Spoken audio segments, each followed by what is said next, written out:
The Valthani had ruled the galaxy for 3,000 cycles, their crystalline cities spanning 100 worlds.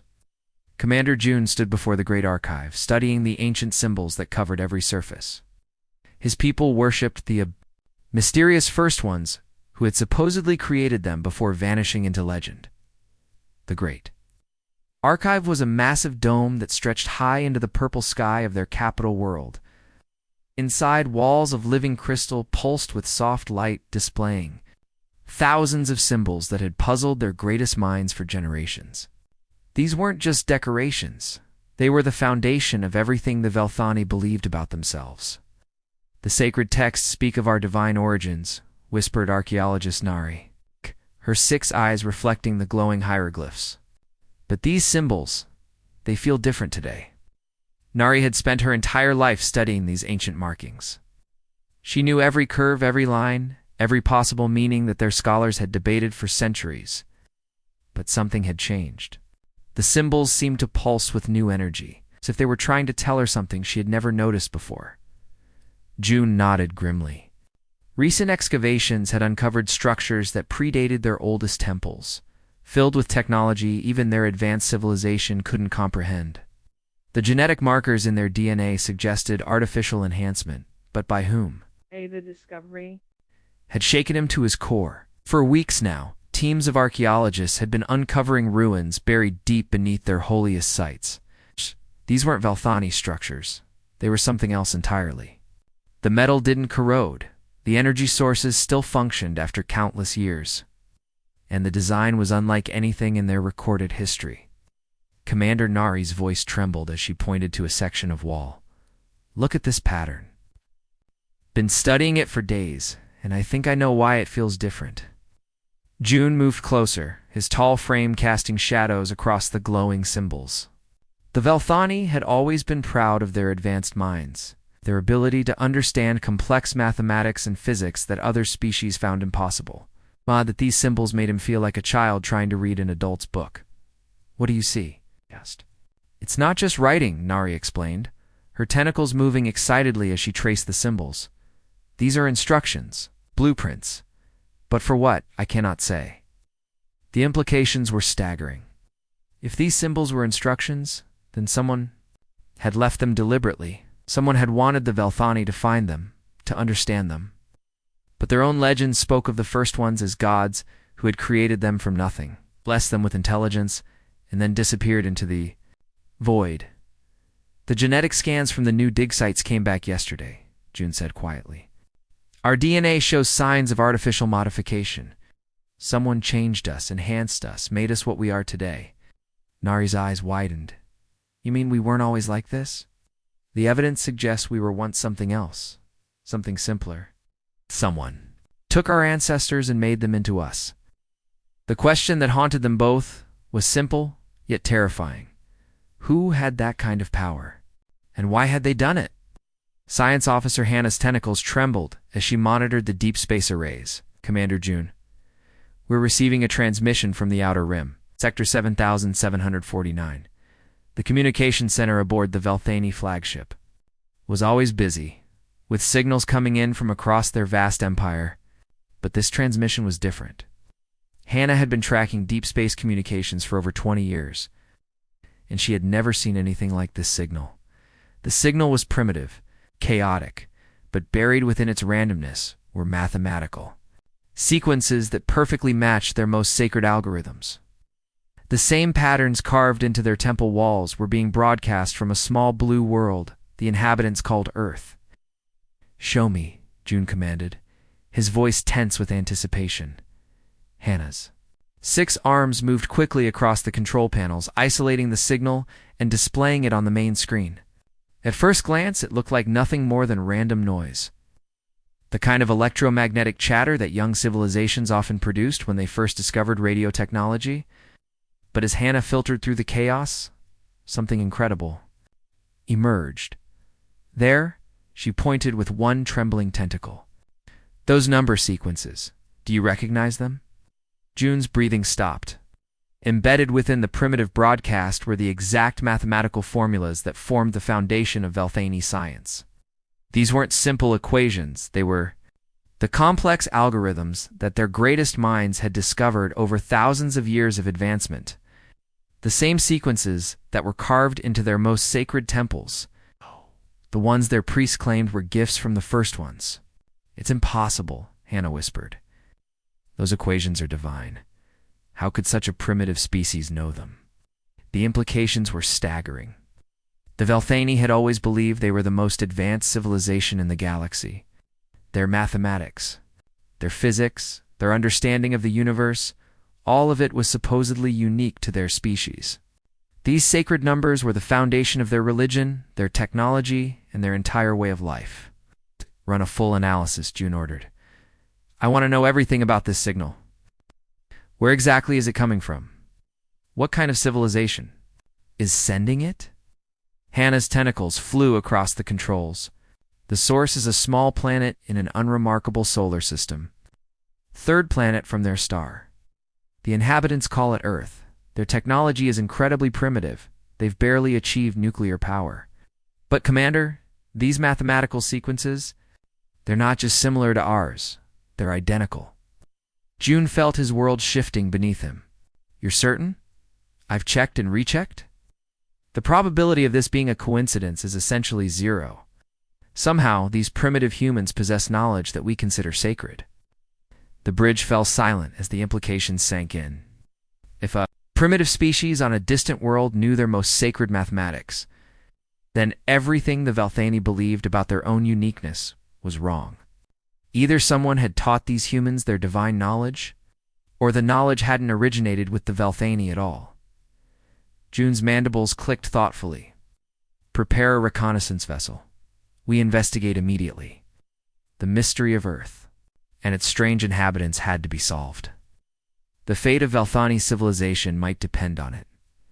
The Velthani ship materialized in Earth's outer atmosphere, its advanced cloaking hiding them from the planet's crude detection systems. Below, billions of bipedal creatures called humans went about their daily lives, unaware they were being observed.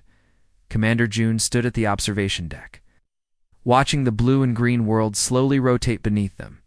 Earth was beautiful. In its simplicity, white clouds swirling over vast oceans, continents covered in green forests and brown deserts. It looked so peaceful, so ordinary. Nothing about this small planet suggested it held the answers to questions that had puzzled his people for thousands of years. Their technology is remarkably primitive, reported Navigation Officer Kung, studying the readings on his display. They barely mastered spaceflight. Most of their vehicles still burn fossil fuels. Their communication systems are basic electromagnetic waves. June nodded, but something bothered him. How could such a primitive species possess the sacred mathematics that formed the foundation of Velthani civilization? It made no sense. Biologist Yuna ran her scanners across the human population. Commander, these readings are ...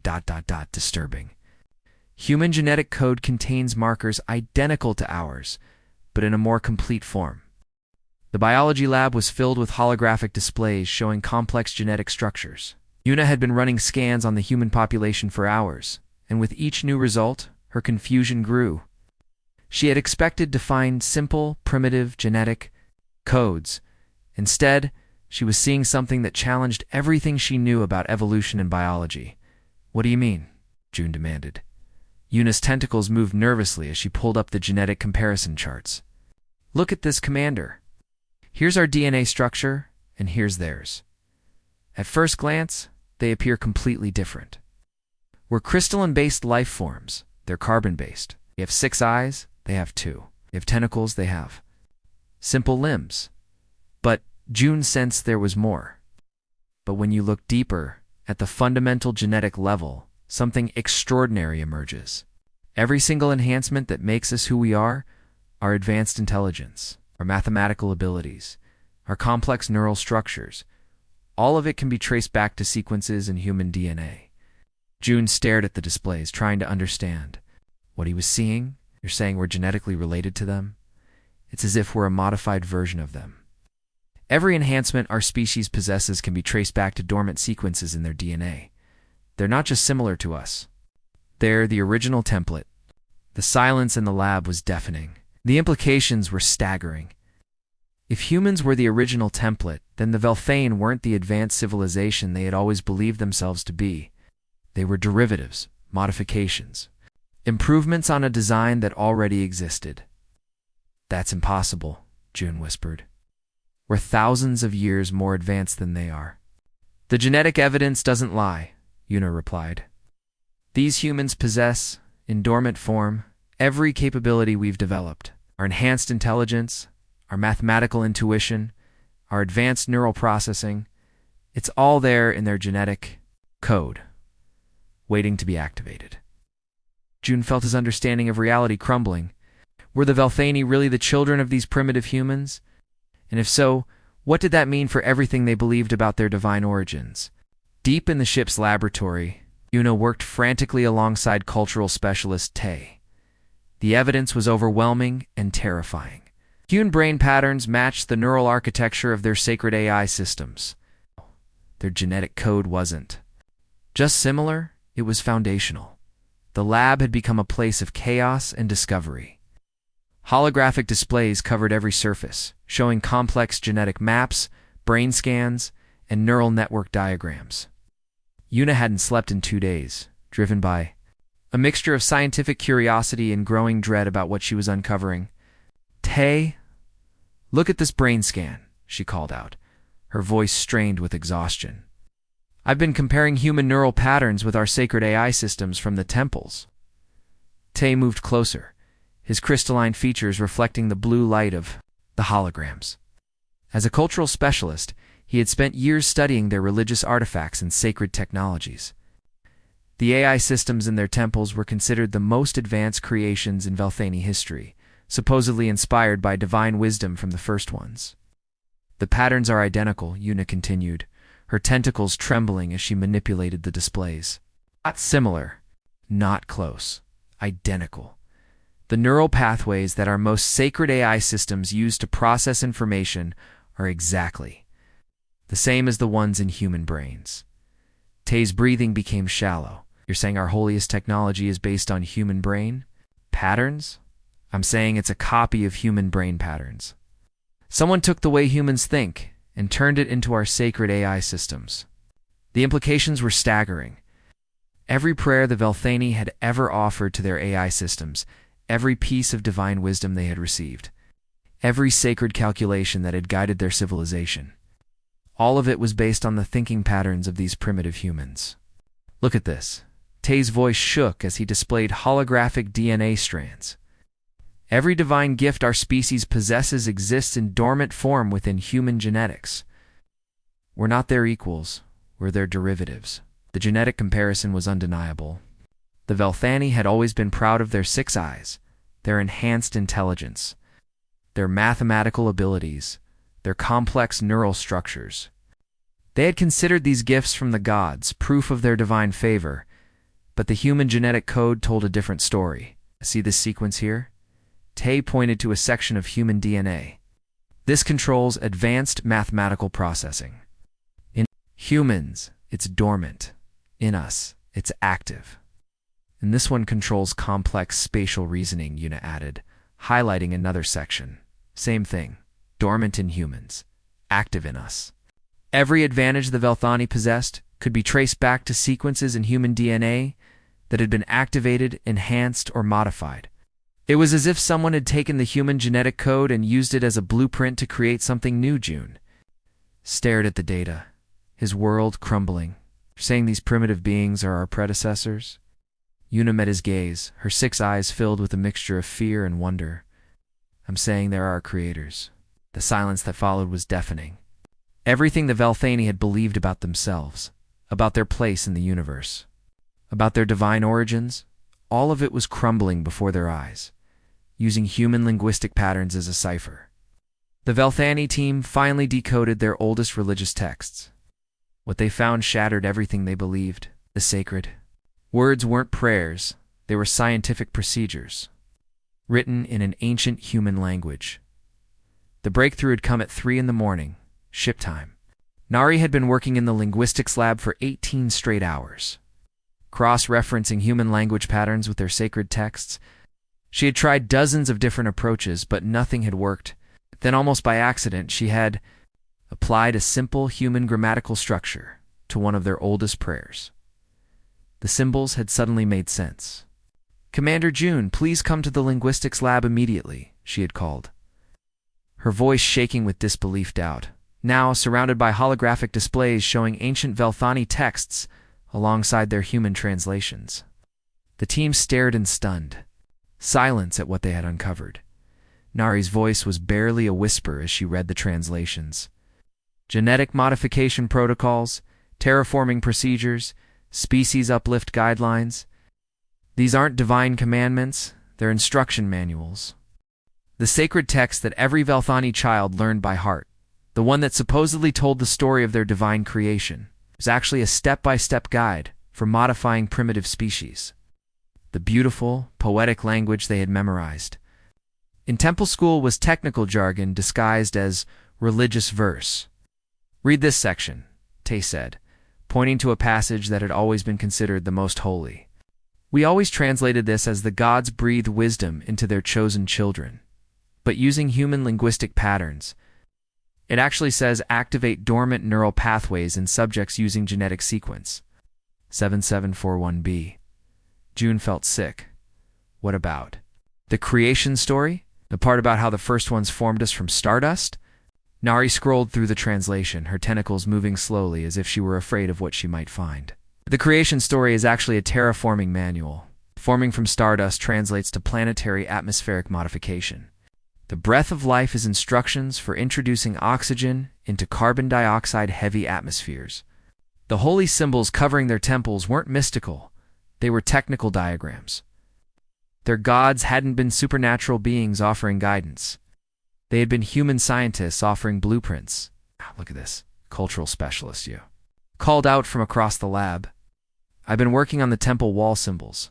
They're not religious art. They're circuit diagrams, genetic modification charts, and equipment schematics. Every symbol that decorated their most sacred spaces was actually a technical drawing. The beautiful, flowing designs that inspired millions of Velthani and their daily prayers were instructions for building advanced technology, out-modifying genetic codes, and terraforming planets." "The prayer wheels," Nari said suddenly, her voice filled with horror. "The ones we spin during meditation, they're not prayers at all. What are they?" Tion asked, though part of him already dreaded the answer. "Equipment calibration sequences. We've been reciting machinery operating instructions for 3,000 years, thinking we were communing with the divine." The silence that followed was profound. Everything they had believed about their spirituality, their connection to the divine, their special place in the universe, all of it had been a misunderstanding. They weren't the chosen children of gods. They were the successful result of human scientific experimentation. Excavations across Velthani space revealed the impossible truth. Human artifacts were embedded in sites supposedly millions of years old. Tools, structures, and genetic material that could only have come from Earth's inhabitants, but placed in strata that predated humanity's known existence. The archaeological teams had been working around the clock for weeks, and each new discovery made the situation more disturbing. On 17 different worlds across Velthani territory, they were finding the same shocking evidence. Human technology, human DNA, human writing, all buried in layers of rock and sediment that should have been laid down long before humans even existed. "The carbon dating is consistent," reported survey team leader Bin, his voice tight with disbelief. "Human presence throughout the galaxy, then a sudden disappearance approximately 50,000 years ago." Bin had overseen hundreds of archaeological digs during his career, but nothing had prepared him for this. The evidence was undeniable, yet it challenged everything they understood about galactic history. How could humans have been present on worlds they had never visited, during time periods when they were supposedly primitive hunter-gatherers on Earth? "Show me the Kepler-7 findings," June demanded, his mandibles clicking with anxiety. "Been activated." The holographic display showing artifacts recovered from their most sacred world. "These metal tools are definitely human-made. The alloy composition matches Earth metals exactly. But Commander, These were found buried beneath the foundation stones of our oldest temple. It's the temple that's supposedly 8 million years old.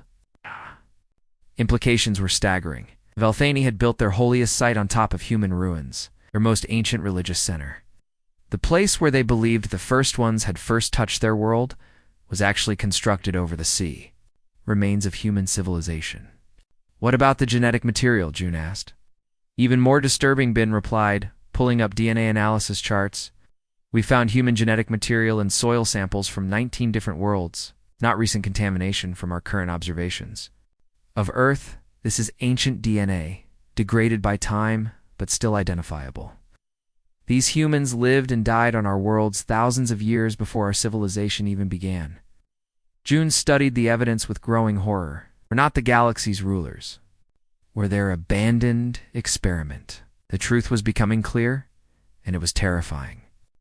Humans hadn't just visited these worlds, they had colonized them, built cities on them, lived on them for thousands of years. The Velthani had always believed they were the first advanced civilization to spread across the galaxy. Instead, they were the second commander, Bin continued, his voice shaking. There's something else. We found intact human structures on 3 worlds. Not ruins, complete buildings, perfectly preserved. It's as if they just walked away one day and never came back. The Velthani weren't an apex civilization. They were humanity's children, left to develop alone after their creators mysteriously departed. Why did they leave? June whispered, staring at images of empty human cities scattered across their territory. That's what we need to find out, Bin replied. Because if we don't understand why they abandoned their galactic empire, we might be doomed to repeat their mistakes. News of the discovery split Velthani society. Religious leaders denounced the findings as blasphemy. Military factions demanded Earth's destruction to preserve their racial superiority. Scientists begged for caution and further study. The moment. The archaeological findings were transmitted back to the Velthane homeworld.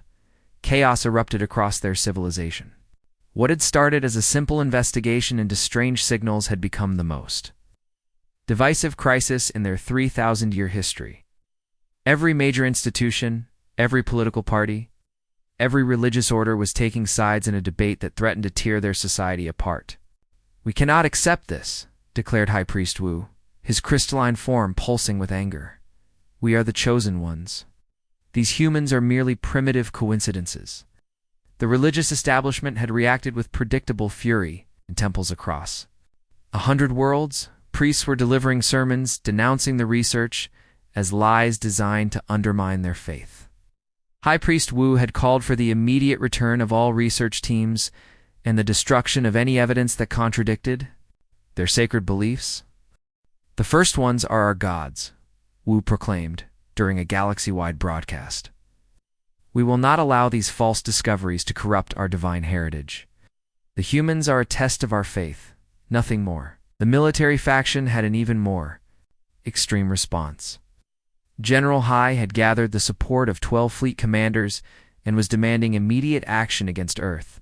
If these creatures are truly our genetic ancestors, Hai had declared at an emergency military council, then they represent a threat to everything we have built. They could reclaim their genetic heritage and reduce us to servants in our own empire. We must eliminate them before they realize their potential. The military's logic was coldly practical. If humans possessed the genetic template for Velthani abilities, then given enough time and technology, they could theoretically surpass their modified descendants. To preserve Velthani supremacy, Earth had to be destroyed before its inhabitants could develop spacefaring capabilities. Meanwhile, the scientific community was horrified by both responses. Chief Science Officer Min had issued her own statement, calling for patience and further research. We stand at the threshold of the greatest discovery in galactic history, she had argued. To destroy the evidence or deny the truth would be the greatest tragedy our species could commit. We need time to understand what this means for our future. But Commander June had seen the evidence. In the ship's observation deck, he watched Earth turn slowly below them. Knowing that every human carried the genetic legacy of their former galactic empire, the weight of the truth was crushing. Every night he stood at the observation windows, looking down at the blue world below. Somewhere on that planet's surface, billions of humans were living their simple lives, completely unaware that they were the descendants of a galactic empire that had once spanned the stars. What if we're wrong to resist this truth? He asked Nari. What if accepting it makes us stronger? Nari joined him at the window, her reflection ghostly in the transparent metal. The truth has a way of surviving whether we accept it or not. Excavations on Earth revealed the full scope of humanity's forgotten history. Climate data showed evidence of a massive solar event 50,000 years ago. Solar flares that had forced the galactic human empire to abandon their colonies and regress technologically too. Survive on their homeworld, the Valthani research. Teams had been digging deeper into Earth's archaeological layers, and each new discovery painted a clearer picture of humanity's incredible past. What they found beneath the surface was evidence of a civilization that had once been far more advanced than the Valthani themselves. Look at this, archaeologists sang, called out from the excavation site in what humans now called Egypt. These aren't just ruins. This was a spaceport, a massive one. The structure they had uncovered was enormous, stretching 4 kilometers underground. The metal hadn't corroded, the energy conduits were still intact, and the scale of engineering was beyond anything the Valthani had ever attempted. This wasn't the work of primitive humans. This was the infrastructure of a galactic empire. They chose to start over, Yuna realized, studying the geological records. Rather than cling to their dying empire, they returned to Earth and rebuilt. From scratch, climate data told a story of unimaginable catastrophe. 50,000 years ago, Earth's sun had experienced a series of massive solar flares unlike anything in recorded history. The radiation bursts had been so intense that they would have fried any electronic equipment across multiple star systems. Space travel would have become impossible, communication networks would have failed, and colonies throughout the galaxy would have been cut off from each other. The solar activity lasted for almost a century, reported climate specialist Dong. His voice filled with awe. Any civilization dependent on advanced technology would have faced complete collapse. But the humans had made a choice that stunned the Valthani observers. Instead of desperately trying to maintain their dying empire, they had deliberately abandoned their colonies and returned to Earth. Archaeological evidence showed massive evacuation efforts, with millions of humans giving up their advanced lives on distant worlds to return to their homeworld. They could have tried to maintain their technology, Yuna continued, examining the evacuation records they had decoded. They had the knowledge, the resources, but they chose a different path. The evidence showed that humans had systematically dismantled their own advanced civilization. They had buried their technology, destroyed their weapons, and intentionally regressed to a simpler way of life. It wasn't collapse through failure, it was deliberate, planned simplification. They knew something we don't, observed historian Jin, studying the final records of the human empire. They understood that trying to maintain their advanced technology through the solar crisis would have led to total extinction. The humans alive today were descendants of those who had sacrificed everything to preserve their species. Their primitive state wasn't a failure. It was a successful restart after catastrophe. The current humans living on Earth weren't the remnants of a failed civilization. They were the children of the galaxy's most successful survival strategy. Their ancestors had given up everything, their technology, their empire, their advanced way of life, to ensure that humanity would survive the greatest catastrophe in galactic history. It was the ultimate act of wisdom and sacrifice. And it had worked perfectly. As Earth's humans began their tentative first steps back into space, the Valthani faced an impossible choice. They could reveal themselves as humanity's children, potentially accelerating human development but risking their own independence, or they could remain hidden, watching their creators slowly reclaim their birthright among the stars. The decision had kept Commander June awake for weeks. From the observation deck of his ship, he watched human space shuttles launching from Earth's surface, carrying their first astronauts to nearby planets. It was remarkable to see these humans rediscovering space travel, just as their ancestors had done 50,000 years ago. They're so much like their ancestors, Nari observed, joining him at the window. Curious, brave, determined to explore beyond their world. The humans below had no idea they were being watched. They celebrated each small achievement: their first space station, their first lunar colony, their first probe to a neighboring star system. To them, these were groundbreaking accomplishments. To the Velthani, they were signs that humanity was slowly awakening to its true potential. Commander June stood before the Velthani High Council, the weight of decision upon him.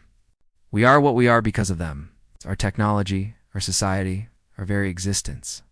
It's all their gift to us.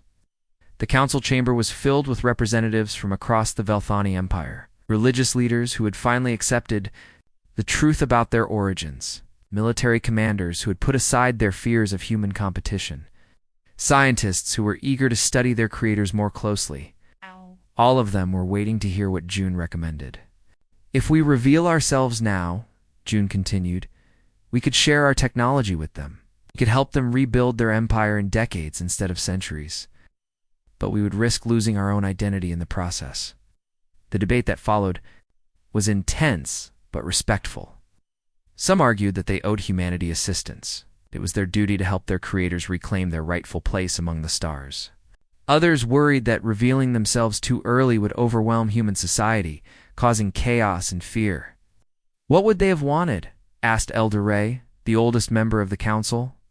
If we truly are their children, what would our creators have wanted for us? The answer came from studying humanity's own actions 50,000 years ago. When faced with the choice between maintaining their empire and ensuring their species' survival, humans had chosen survival. They had let go of everything they had built to give their descendants a chance at a new beginning. In the end, they chose patience. They would watch, protect from the shadows, and perhaps one day, when humanity was ready, they would meet their creators as equals rather than subjects. The Velthani would become humanity's secret guardians, ensuring that no hostile species threatened Earth while humans rediscovered their potential. They would guide dangerous asteroids away from Earth's path, deflect harmful radiation, and eliminate any external threats, all without revealing their presence. The greatest lesson their creators had taught them wasn't written in any sacred text. It was the wisdom to create, nurture, and then let go, allowing their children to find their own path among the infinite stars.